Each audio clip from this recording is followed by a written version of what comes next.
Is that 3 people? No, that's 3 people liked. Hello. Here we go again. Is there no end to these?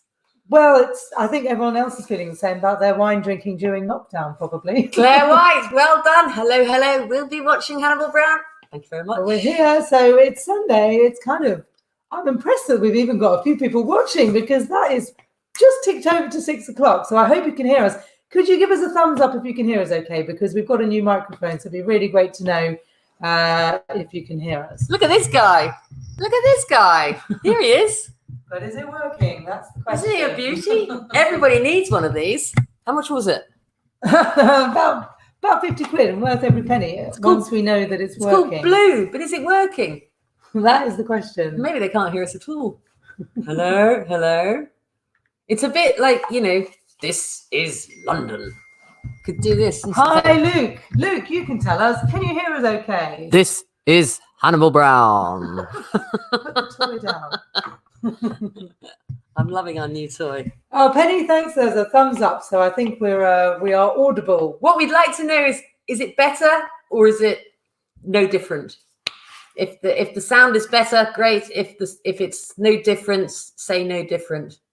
No, just say great, because then otherwise we're going to be disappointed with the purchase. So here we go. Anyway. Hello, Karen. Nice to see you. Hello, Isabel Clark. Luke, I can Isabel. hear you. That's great. Thanks, Luke. And a quick hello generally from Hannibal Brown. Yep. I'm Jude. And I'm Pam. This is Finn. Finn's a bit sleepy again. He's not very good on Sundays. No, he is. He's been bounding around like a monster, in actual fact. He's been chasing the girls today and they've been chasing him, and then this is what happens. Yes. But so you see him like this, but actually the rest of the day he's a bonkers dog. Oh, that's not true. That's not true. Today, though, Sunday the 10th of May, is all about Malbec, or mad about Malbec, should I say. And that is why we are in. So, yeah. And they are Hannibal Brown shirts. Yeah, we're branded. We're branded. We're always branded. Always flying the flag. These shirts, I'd just like to say, these are brand new out of the packet. We had a bunch of these black shirts made at the very, very outset of Hannibal Brown, which is 8.5 years ago. And they're lovely. We haven't worn them yet, really so lovely. we clearly overordered. They're really lovely. But they match Malbec, which is dark and inky, black inky wine. Has everybody got a glass of Malbec? That's what I want to know, regardless of where you got it from. Obviously, you don't need to tell us if it wasn't from here. Vicky, hello, Vicky. Vicky's saying that the sound is better. Yep, Thank you very much, Vicky. That's great. It's £50 good investment. Now let's get on to wine. Bubba here. Excellent with our steak dinner. Snap. We have our steak dinner too. Penny's got the Santa Julia or Santa Julia, which is one of the 3 Malbecs that we've got here with us today. So actually, let's just go walk back to through. front. Obviously, you see this back to front. Oh, I didn't have a picture of the bottle lined up. Well, we'll get that for next week. But yeah, so the Santa Julia or Santa Julia, or however you like to pronounce it, is our sort of first point when it comes to Malbec, and it's a lovely, light, fruity, organic, easy drinking style Malbec. Yeah, right? Absolutely. It is this bottle. It probably will be back to front. So it's the beautiful one with the flower on it. Red capsule, screw cap. We're going to talk about that in a bit. Yeah. Luke has got the Vignalta Malbec, RG. I presume RG is referring to its country of origin. Sounds good. Sounds good. So everybody seems to be associating Malbec here, including ourselves, with Argentina. But of course, it didn't originate in Argentina. No, and that's where the black name came in as well. Does Indeed. Well, it's originally, we'll give you this one without making you answer it, is originally a French grape, like the vast majority of very famous grapes anyway, right? Yeah. Does anybody know the name of the region where Malbec in France specifically originated? Originated. We'll leave that one with you. We'll come back to it. That. But it was, if I say what the name of it was, then it'll give away the region. We're going to leave that with you. But it is, go on. I was just going to go back to the Santa Julia, actually, quickly. Yeah. So there's a few people drinking it, which is great. I saw the Fizz Groves party on the Santa Julia as well, which apparently the bottle's the right way around, so we know now. So this is, like I said, was our kind of starting point. It's £10.95 a bottle, and we think it's just brilliant, especially this current vintage. Yeah, it's true to say. So this is one of your sort of like lower end. I mean, some of you might be saying, well, it's not a £5, but we don't do £5. We do something a little bit higher. We dip in and out of Santa Julia. Some vintages are better than others. And when the 2018 arrived, literally about a month ago, we were, because we didn't really do the 2017, the previous vintage, but this vintage, we thought, bang on, they've got it. They've got it. It's back. So fill your boots with this wine, and it's lovely. It's a lot of people associate Malbec with big, quite rightly, big sort of, bruiser style wines. This is a nice, more accessible wine, and of course, the key on that label is it's organic. Have we talked about organics? Not in great detail, although it's always relevant with most of our wines. Can I say what I always say? Go on, Pam will tell you what she. I've got a simple definition of organic. If it's good for the environment and it's good for you, then it's organic. Simple as that. There we go. You won't find that in the Collins dictionary, but it's at least shorter. And I suppose the point is no chemicals where chemicals aren't required. Yeah, exactly. Right? The wine is made in a winery owned by the Zuccardi family, Zuccardi, and Zuccardi, formerly Italian. An awful lot of Italian immigrants went to Argentina and have since produced some fabulous wines. And Alberto Zuccardi is one of them. And in actual fact, he was named winemaker of the year. I think it was last year. Yes, I think you're right. I think it was last year. But so maybe he's not winemaker of the year this year. Previously known as. But anyway, he knows his onions, put it that way. He knows his onions, and he knows how to produce wines. Not all of his wines are organic, but this one is. And organic, as Jude says, is, in the sense that, zero chemical intervention in the vineyards, zero chemical intervention in the winery. There may well be a little bit of sulfites in there, but that's not a bad thing because they are natural as a result of fermentation. And they act as a little sort of like antiseptic sticking plaster and stop the wine going off, which is a good thing. So don't necessarily be afraid of sulfites. And it's a lovely, light, accessible style on a Sunday evening. Yeah. So a really good place. Sorry, the dog's snoring. Stop it! Wake up! Got a very big nose and it makes a lot of noise.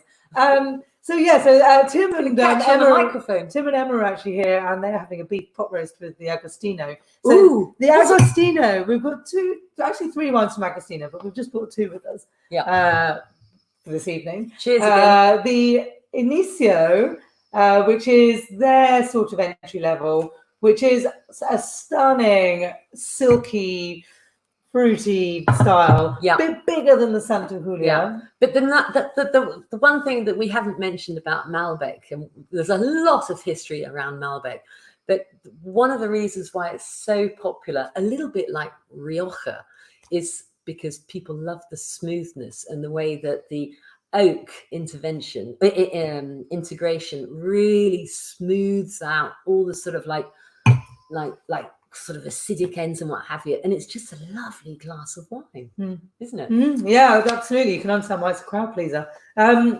Just reminded me. Are we going back to the question? Well, just before we do that, I think we should all have a sort of group Sunday. It's another Sunday. It's another 6 o'clock. Chin chin. Cheers. Any excuse. Cheers, everybody. What's the date today? Cheers. It's the 10th. It's the 10th. We're not going to be too long tonight because, Mr. Bojo is about to say something at 7 o'clock. Yeah, 7 o'clock, very important. Which probably won't be particularly scintillating, but... Well, it's probably not going to change our lives very much at the moment, but there we go. It means we're going to have to get another colour shirt then. Oh, I'm not sure we might have to start improvising with colour. We're running out of colours. Steve on Contra was just wondering what wine left over means. What? It's a good point. You're right. You never want to leave wine till it ruins. It's better to drink it. Who said wine left over? I think Sam had some wine left over actually from Thursday. Thursday was a 2-bottler, which is fair enough. So well done for pacing yourself, Sam. Sam's also mentioned about sulfites making her sneeze. That's what she's been told. Oh, they make me sneeze too, Sam. So sulfites do have, well, there's been a lot of research into them because people think nasty chemicals, we want to avoid them, but actually they're very, very useful in keeping a wine fresh, and meaning that your bottle arrives and is as you should expect it. Yeah.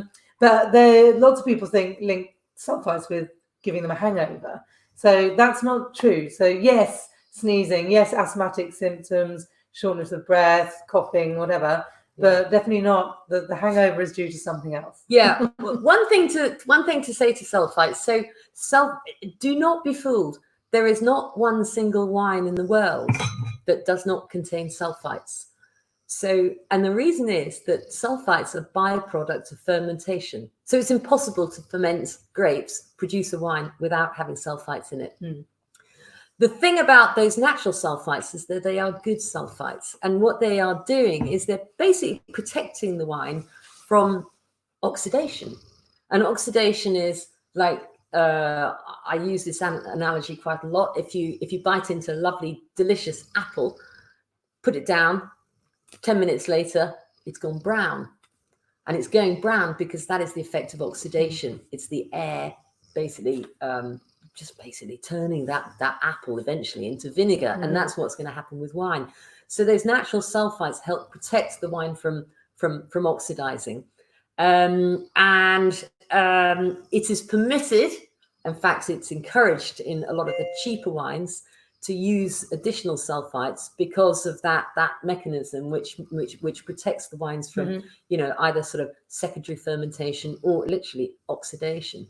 And you don't want oxidation because you are going to end up with a bottle of Sarsens. Yeah, and it's an expensive bottle of Sarsens. I know. And I love Sarsens, but there's time and a place. Actually, whenever people mention sulfites to me, my little story I always go to is, back in the Roman times, sulfites are not a new chemical invention. Back in the Roman times. Oh yeah, pay attention. This is good.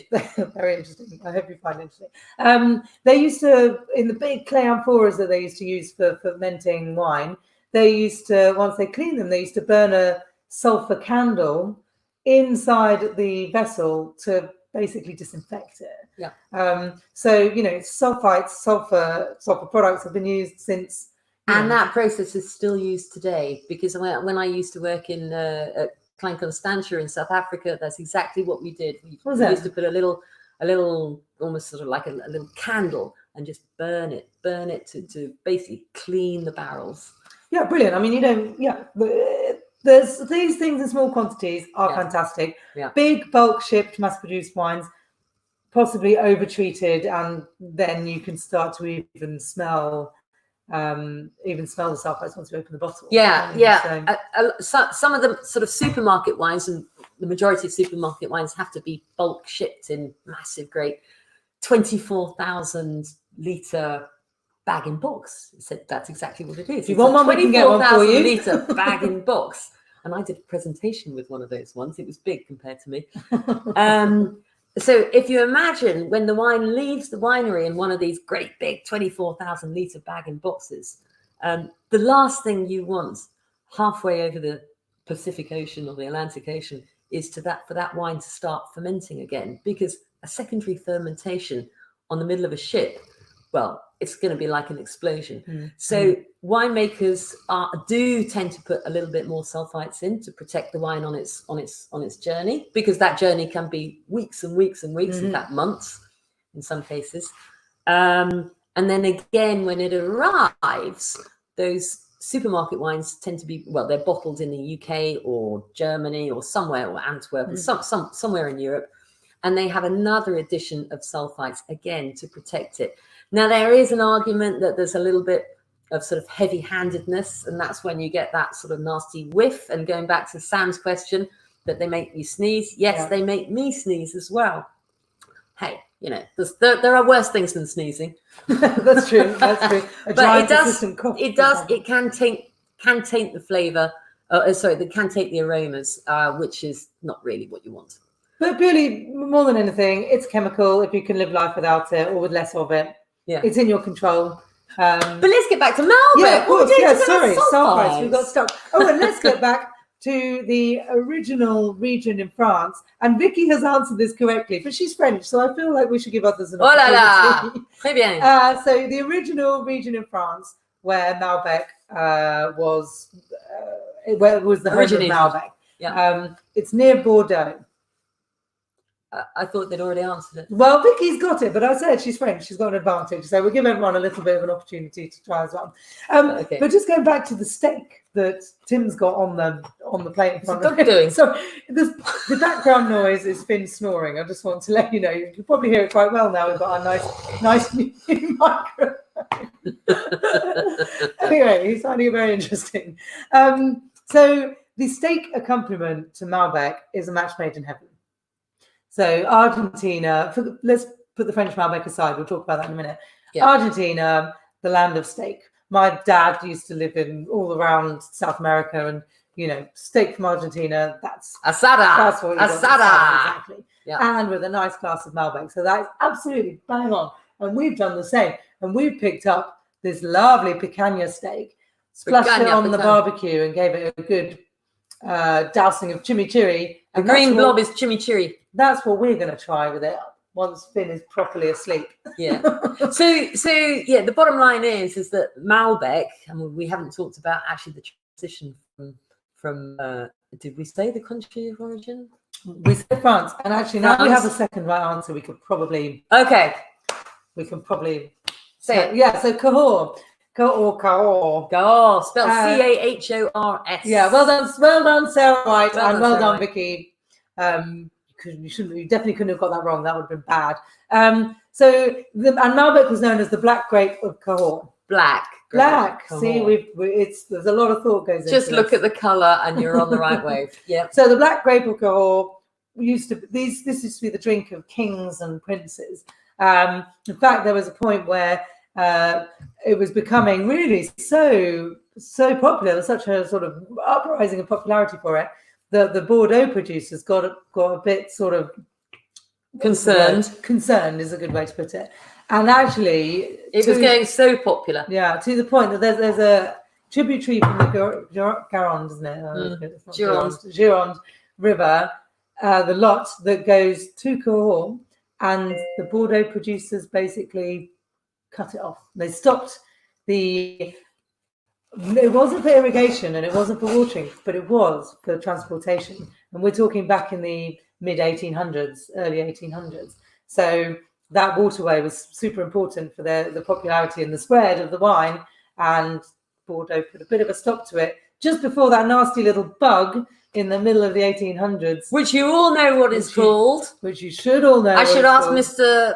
Portnow.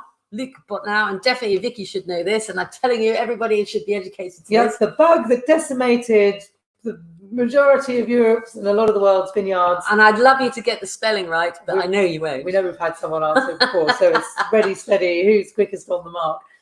So that little bug was really the final stamping of the rise of popularity of Malbec from Cahors. So just to say, so people who haven't heard this before, there was this nasty little bug. Oh, Steve Moncontra, Phylloxera, very good and perfectly spelt.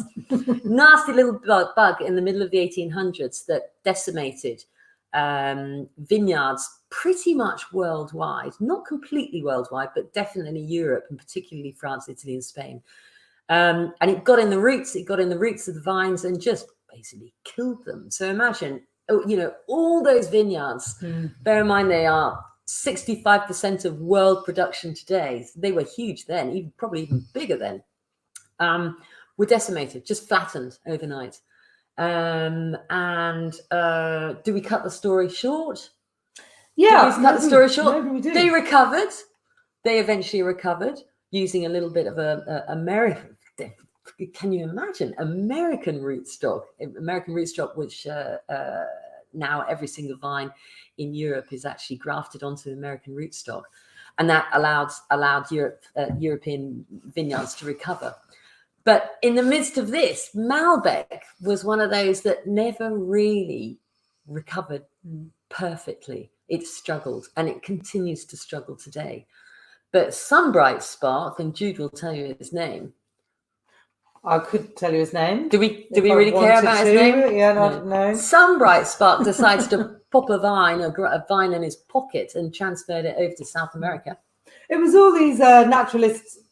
Yeah. Yeah. Who were not naturists. who were traveling around the world, taking samples from here and taking them there, and it was the birth of the ecology movement, and they were probably responsible for bringing phylloxera to Europe, but they were also responsible for saving the likes of Malbec and Carmenere. And Sam's asked about Carmenere. Is that the same thing that happened to Carmenere? And it is. Yeah. And they also took samples back to South America. And Malbec and Carmenere were two of those that did end up in Chile first, possibly.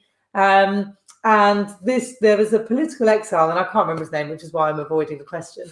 And he was Argentinian, but exiled in Chile, and he had these Malbec vines and was, really banging the drum. But Chile weren't really taking to them. Chile accepted Carmenere, and well, actually they thought Carmenere was Merlot, but Chile accepted some other grape varieties, but basically they weren't up for Malbec. So eventually, when he managed to get back to his own country on a donkey over the Andes, he took the Malbec and he planted it in Argentina, in Mendoza. He started a wine school in Mendoza on the 17th of April, 1853 or something. And that is World Malbec Day. So we've had it already. So we should have done this a month ago, but who was going to know we were going to be sat here? I don't know what we were doing on the 17th No, of April. I don't know. Probably some totally different grape. But anyway, so this guy sort of basically took Malbec to Argentina, and Mendoza, in Mendoza, it found a real home. Yeah. And it is fantastic there because it's such a high elevation. Yeah. And actually, this is kind of an interesting question coming on. So Mendoza is officially a desert. The amount of rainfall that falls there is a desert, but they don't really need to irrigate because there is 100% natural irrigation. But where's that water coming from? Yeah. Good question. If it's a desert. Good question. What do you think? If Argentina's a desert and there's no Mendoza's a desert, yeah. Where's the water coming from to irrigate these vineyards? But totally naturally irrigated, which is what's so lovely. Yeah. Think about it. But it's kind of interesting without getting too sort of like bit weedy. But for somebody to have the sort of nous to take a grape variety and plant it in a brand new country, and for that Malbec to thrive, and now it is thriving. And Malbec in Argentina now is responsible for what is it? 80% of world Malbec is now produced in Argentina, when it used to be in France. So very much the home of Malbec now. Still the same deep colors with the lovely big ripe flavors. I mean, these are not, they're robust. They're not like, shrinking violets. They're big, and hence they need the steak, which we should maybe have. Has everybody got a little something to eat? I'd be really interested to know if we've nailed the food pairing. I'm going to go first. So Pam, do we have Nettie there? Hello, Nettie. Have we got a question? Is there an outstanding question there? Oh, Duncan. It's the irrigation question. The irrigation. Excuse me. Okay, go for it. Well, I don't know whether anybody's answered that question yet. It's the old irrigation. So you've got Argentina, which is this massive, great plain, or Mendoza, which is a great plain of no rain whatsoever. But of course, the water is falling from the Andes, which Steve Roncontra, well done, Steve, has got as well. These Andes, I tell you what, where are they? In the Viramis. In the Viramis, obviously. They're quite significant in everything they do. And really. History. I mean, the whole of the history of that region. I mean, people who have been there will have heard of a tribe of little folk called the Incas, who were quite important. They're responsible for the natural irrigation of Mendoza because they dug channels basically from the Andes down, so natural irrigation is present almost in the entire region. And these are ancient irrigation systems that modern day farmers have basically. They're wonderful. I'm sure people have seen these irrigation channels on the sides of roads in various different countries where they need water. And Mendoza is no different. Mendoza is called a city, but it's a very small city. Actually, while you're talking, I'll put the map up, and then everyone gets a really Ooh good la idea. la, she's going to This put is, the map up. That is a you know, good point, because people need to know where Mendoza is. or even Argentina, potentially. Or even Argentina. So Argentina as a whole there, the red... Where is it? Oh, see, that's Argentina on the right, and then the red area is Mendoza. Yeah. So where the sort of on the map, big map of Argentina on the right, where it goes sort of from shaded to lighter color, that's on the right hand side, Uruguay and then Brazil. So Yeah. So simply put, if you fly to Buenos Aires, which is on the east side of Argentina, you then have to cross the Pampas. What's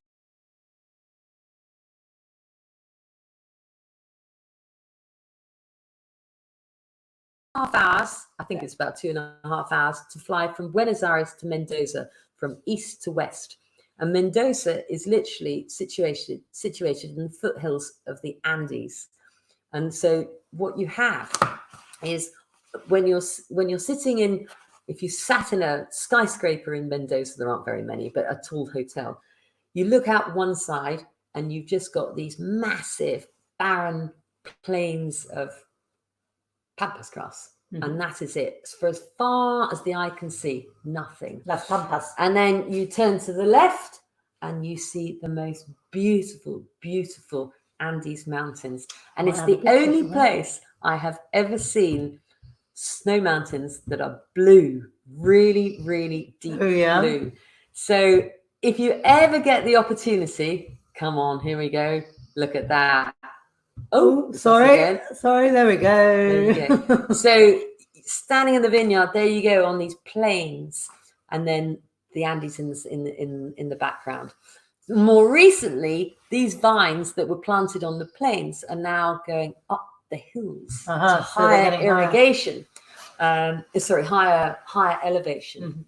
And arguably, well, there is an argument for actually these ones, which are, they're much better for you. Wines at a higher altitude, much better for you. And I can't remember why off the top of my head. Full of goodness. Come back to it, I don't know, my brain's gone funny. But it is the most beautiful and stunning aspect to see the Andes, if you really want to see some beautiful, beautiful mountainscapes. Conversely, if you go over the Andes and into Chile, there's a huge amount of pollution, and the mountains are so close to you, you can't really appreciate them. The appreciation of the Andes is from the Argentine side. There we go. Well, so when we're back up and running on the list. But here's another thing, actually. So they've been making wine in Argentina for like the last couple of 100 years, but they really only started cracking it in the 60s, 50s, 60s, even 70s of this year. And at the time, in the early sort of 1900s, they all really believed that the more grapes they produced, the more vines they grew, and the more grapes they produced, the better the quality they would be. And of course, well, fortunately, there were a couple of bright sparks. Alberto Ziccardi was one of them, and Nicholas Catena was the other, who realized that actually that's not the case. What you want to do is actually reduce the amount of the quantity of grapes on the vine, and then improve the quality. So less quantity, more quality. But Argentina is still number what in the top 10 of producers? No, sixth. Number six, is it? After China in the top volume producers in the world. Yeah. So there's a lot of volume there, and therefore there probably is a lot of cheap. Oh God, there is so much cheap plonk in Argentina. I have a phoned-in question. A phoned-in question? But, all things going on. It is Malbec number one because it's cheap and high alcohol.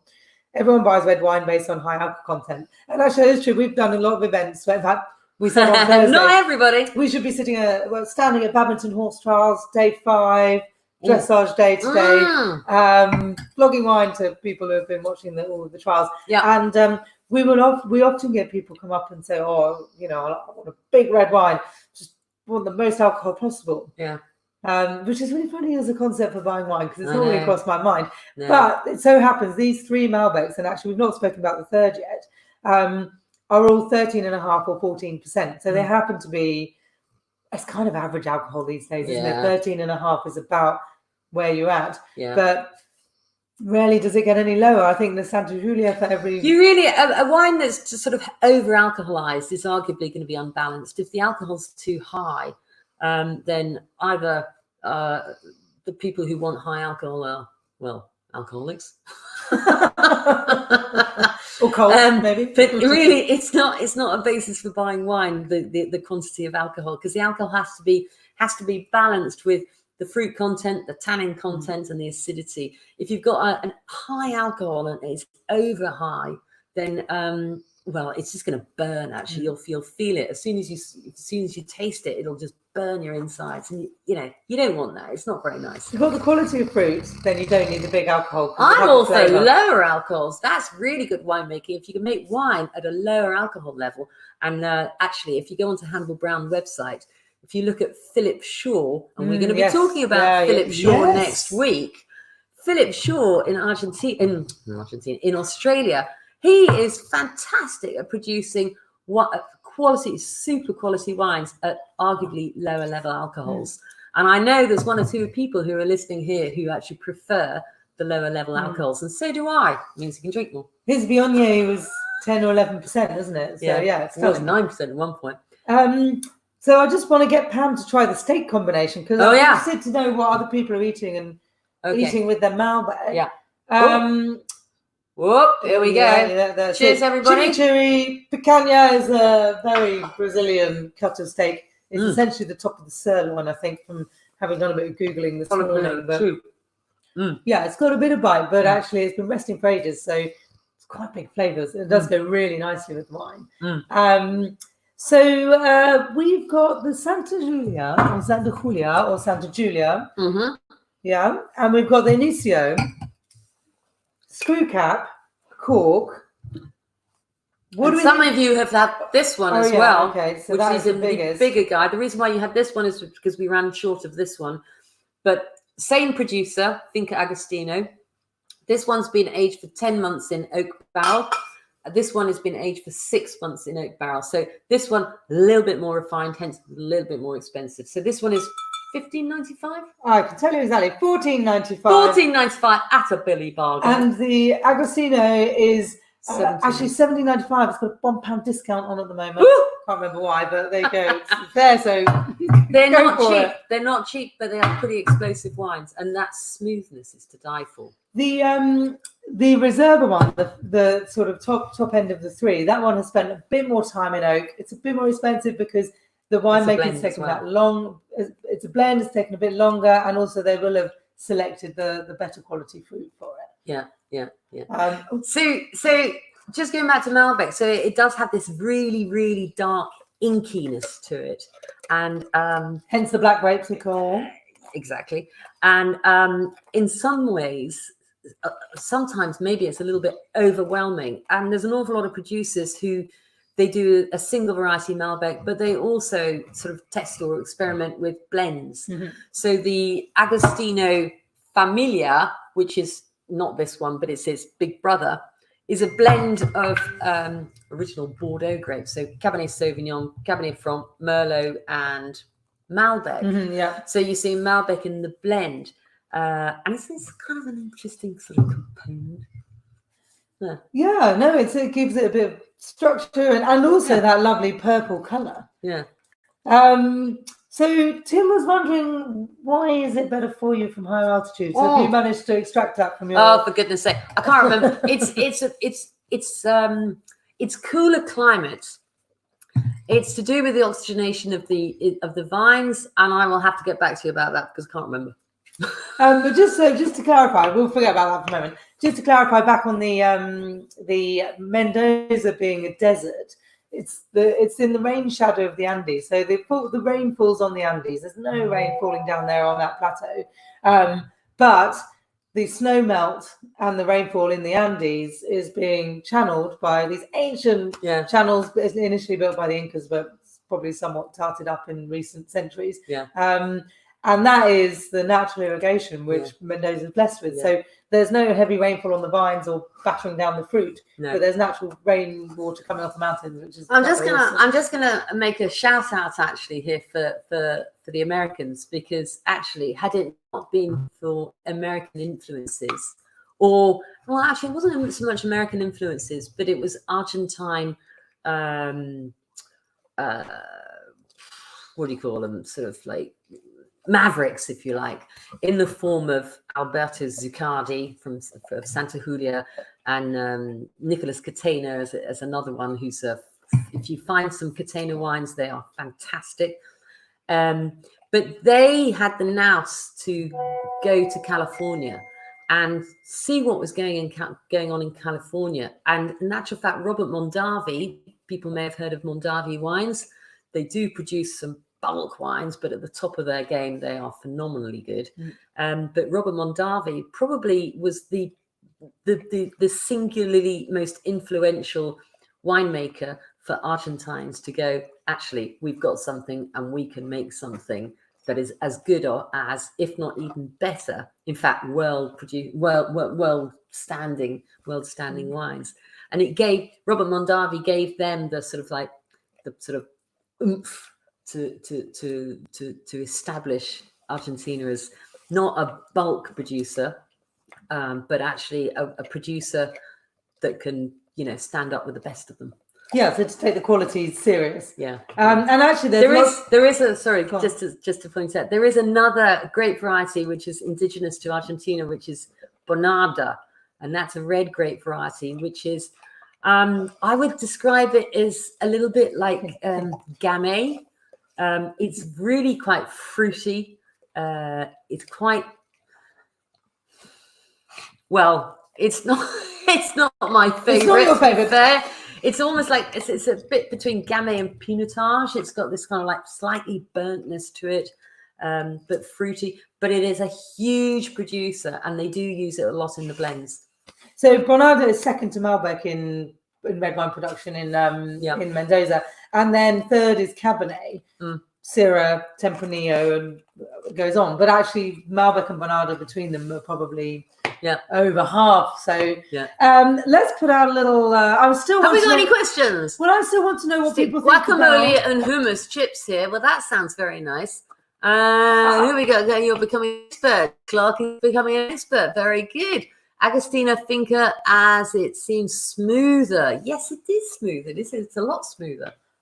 I still want to know what people think about screw cap. Oh yes, on red wine. Would you screw cap choose a cork over a screw cap? Would you choose a cork over a screw cap just because? Do you have a preference? It'd be interesting to know, because Santa Julia has a screw cap, but it is also a nice, fresh, young wine made to be drunk fresh. The Malbecs from Mendoza can get to super high-end quality-wise and price point, and those wines can age for decades and decades, can't they? Yeah. And there's a few factors that depends on. Yes. Is that a question? One of the big ones, it was a prompt, but I'll carry on. One of the big ones is a lot of these guys actually don't, but a lot of the Malbec producers in Argentina who are at slightly higher altitudes have their altitude on the bottle, and the higher the altitude, the sort of assumption is the higher the quality, right? Yes. Because the higher the altitude, you get lovely cool nights. Therefore, it ripens in the daytime, and at night everything can just rest and chill, and longer growing period. So much more consistent growing period. So the grapes are never put under any sort of stress or any sort. It's just a nice, long, slow process. What was the prompt? So the higher the altitude, arguably the better the wine, but that's not saying that you can't get really good quality at lower altitude. Just back to the screw cap question. Oh yes. So Simon says if you don't want to age it, screw cap infinitely superior, which is a big call actually. Is that because you can't find your corkscrew? Well, it depends where you're drinking, I suppose. But is it just convenience? I mean, there is a big thing about having a bit of a convenience in the old screw cap. I'm not averse to them. I'm not averse to them at all. I just love the drama. I love the drama of, taking the capsule off and basically breaking the cork. Fishing it out with your little finger. So Penny is cork all the way for Vicky. Ouais, elle est française, bien sûr. Penny thinks much for muchness, which it can be. Again, for young wines, they won't have had time to be influenced by the closure. It is a very funny thing, actually, because screw cap has been really kind of quite embraced in this country. And yet, if you go to France or Italy or Spain, you will not see screw caps. They are totally averse to them. I should imagine it probably represents maybe 2 or 3% of wines that you get in those countries, but they are absolute corkers through and through. Each to their own, eh? Well, Vicky, our French London resident, cork all the way. And, there's a lot to be said for both. But those of you who are on the Inizio will have noticed that you've pulled it out with a corkscrew, but it's not made of cork. What do we think about that? The kind of rubbery, plasticky fake corks. How do we feel about that? Well, I mean, we should probably just mention, actually, the screw cap revolution started really in the early 2000s when there was one country, Simon Gilmore, if you're there, you will know this. They've already commented on it. Actually, New Zealand really champions the use of screw caps, and that was because there was so much inferior cork coming out of Portugal, and because at one point in the 1990s, it was cork taint was running around about 26%. And it was to do with this nasty, nasty little bacteria that was forming as a result of, bad use of chlorine in washing the corks. And it was creating this bacteria, and it deems the wine totally undrinkable. It spoils the wine. So the New Zealanders championed it and said, no, we're not having that anymore. And they went pretty much overnight, 100% screw cap. But I mean, it sent out a massive warning call to the Portuguese that, they've got to get their act together.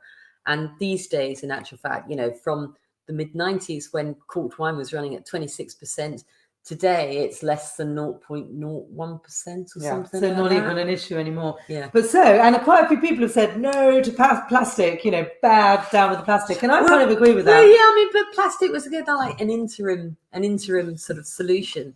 But plastic is not very good because it doesn't hold very well. It's not a great closure because it can slip down the cork. Screw cap is arguably better than plastic, which has plastic in it as well. But there is another cork out there these days. It's called Diem, and they put their hands in and say they never have. They are 100% safe. They never get corked wines. That's a Diem cork. So next time you open your bottle of wine, have a look, and if it says Diem, it should be. It's a good one, okay. So plastic corks, not great. Doesn't fulfill the romance. Sam said actually that she's with Pam that there is a romance of opening wine, with a corkscrew and a. Oh yeah, love that. It gets the neighbours going when you do that as well, particularly at the moment because they can't hear anything else. There's no noise. Everybody can hear the corks popping. I thought you were going to say they I heard that the other day. I heard the other day. It was 3 houses away, and I heard this cork pop. Did you cheer? Oh. I feel like it always deserves a cheer. So what else is happening? What hasn't been happening? We need to give you a nudge about curry night on Thursday. Now I know not I know not everybody loves spicy food. I thought everybody loved curry. No, we're a nation of curry lovers, aren't we? Not everyone, from a heat perspective, likes spicy food, but it doesn't have to be heat hot to be spicy. No, it doesn't need to be spicy hot to be spicy. Do you know what I mean? You can have those lovely. It doesn't have to burn your insides. Yeah, cumin and coriander and turmeric, all these lovely flavors. They're not hot. So please embrace the canapé options for Thursday because we've got our Indian wines that we want everyone to taste with us. And I'm going to attempt to make an onion bhaji. I have done it once successfully about 20 years ago. Okay. You need garam flour. Chickpea flour. That's the one thing that you do need. But if And you it's can easy make to them, get. You can't get bread flour, but you can get blooming bucket loads of this stuff, which Yeah. is used for very little in normal everyday cooking. But yeah, so Thursday is curry night. The canapes are on the website. If you click on the homepage, and then at the top there's a link to our Facebook Live, which is now Lockdown Live Tastings, because we're also at YouTube for non-Facebookers. Well, we may only be locked down for another 18 minutes, actually. I've just seen that. 16 minutes. Yeah, well, what will we do? Let's see. What will we do? So I know some of you are really brilliant at getting your canapes ready. If any of you who haven't got the wines and want the wines, there's plenty of time to get them to you. There's Sula Vineyards. They're 100 kilometers inland from Mumbai in Maharashtra region. The wines, the white is a Viognier and the red is a Shiraz, and they're both sort of mind-blowing because they're not like wines from anywhere else in the world, which is why we like them. Yeah, they go really well with the food. Yeah, you have to have some food with them, so don't just turn up and have do not try and drink them without food. They are food wines through and through. And benefit massively. Yeah. Hang on. Well, Steve on Contra, fenugreek is almost the definition of curry spice. That's true, actually. And no heat. Love exactly. So yeah, all of those lovely flavors. Doesn't have to be spicy. Lockdown wine. What does that say? You enjoy lockdown wine and food? Hey, yes, absolutely. Everyone's enjoying lockdown wine and food, I hope. But if anyone's got any other questions, ping them up now. Yeah. Otherwise, we need everyone to get into position. Oh, one thing just to let everybody know that we did our first virtual tasting for 12 households last night on Zoom. Zoomed it. And it went phenomenally well. So basically the way it worked was that we sent out the wine in advance of the event. So every household had the same wines. And then we logged into Zoom last night at 7 o'clock, and we held the event as if it was in everybody's own front living room. And it worked very well. It took about an hour and a half or so. Yeah, we thought it would be an hour, but you can never squeeze it all into an hour. Yeah. And I know we're doing another one next Saturday evening for a couple of people that are on this call. So we look forward to doing that again. And something to bear in mind, if you want to have something different to your family quiz, then we'll dip in for an hour and babble about wine. Yeah. There we go. Jane is going to be one of the hello, Jane. If not the most important attendee, I'm not sure. Next Saturday. So it's lots of fun. Give us a shout if you're interested in finding out a wee bit more. And if you don't want to listen to us babbling on, you can do it yourself, because we have our own DIY tasting sets, and they start from 3 bottles, 6 bottles, or 12 bottles, depending on, how thirsty or desperate you are. And the one that went, the new one last week was the organic, mini organic, 3 bottles of organic wine, and it's not to dismiss the deluxe one though. I definitely go for the deluxe one. All good. Do we deliver to Exeter? Yes, we do. Yeah, we deliver everywhere. We're delivering across Europe every day. So nothing has changed there. Just there's no minimum Jude order. doesn't deliver to Exeter, but somebody else does. Personally, if we could only get Finn to come back, we could send him down there with it. But one last thing. Yeah, go on. One last thing. Oh yeah, we haven't. We mentioned this once before, but this is our other side to our business. How about cheering someone up during lockdown with their own? Look at him with their own Chateauneuf du Pape. Look at this dude. Chateauneuf du Pape. So we never talk enough about this, actually. So this is our other side of the business, Hannibal Brown Personalized Wine Design. You can check it out on the personalizedwinedesign.co.uk website. We do an awful lot of this for businesses as well. So businesses who want to shout about their brands, entertaining clients, etc., client gifts. Don't know how much that's going to go on at the moment, but hey. But we also do it for individuals. So, sending something like this, which I don't know whether you can read this. Is it back to front? No, it should be right. It should be right. So, thank you for looking after me, etc., etc. And then you get the, picture of the pooch. But all you need to do is send us a photograph, any message, choose the wine, and it's your uncle, and we will design it on the spot and make somebody happy. And so it's a nice way of making, a wine just that more special. Yeah, so we do gifts, we do family entertainment. We do everything. Is there anything we don't do? But most of all, we do lovely wines and we do lovely food suggestions. And we hope you'll join us for our next ones. And please do keep sending us photos of what you guys are up to whilst these tastings are going on. And most importantly, please share, because we want as many people as we possibly get on this. Because I think I said before, we're going to turn Brexit cast into Winecast. Which is essentially what everyone's doing anyway. So we're just giving it some sort of reason and making it a little bit more educational. Okay, right. Yes, Tim Carter, genius. I know. Who'd have thought it, Tim? Great. It's Dad's 80th on Wednesday. Perfect. Yeah. Well done. Very nice Thank you on very Thursday. much. So everybody, we hope you've enjoyed it this evening. Yeah. We hope you've enjoyed the Malbecs because they're all very different. And actually, there's one for every occasion, I think. Yeah. Just to say, Sunday evenings, we never really talk too much about the wines because it's Sunday evening. It's our Sunday evening as much as yours. But if you want to talk a little bit more about wines, then the Thursday evenings are more specific about the wines. Sunday evenings a little bit more sort of A bit more random. generic. And next Sunday, on that point, is Australia. Aussie. It would be Australia Day, but obviously we're a few months too late for that as well. That's 26th of January. Do you know what? So I cannot wait to have a bit of an Aussie bashing. I really can't. Oh, but we do welcome all of our Australian customers and we embrace you and thank you for joining. Absolutely. No to you.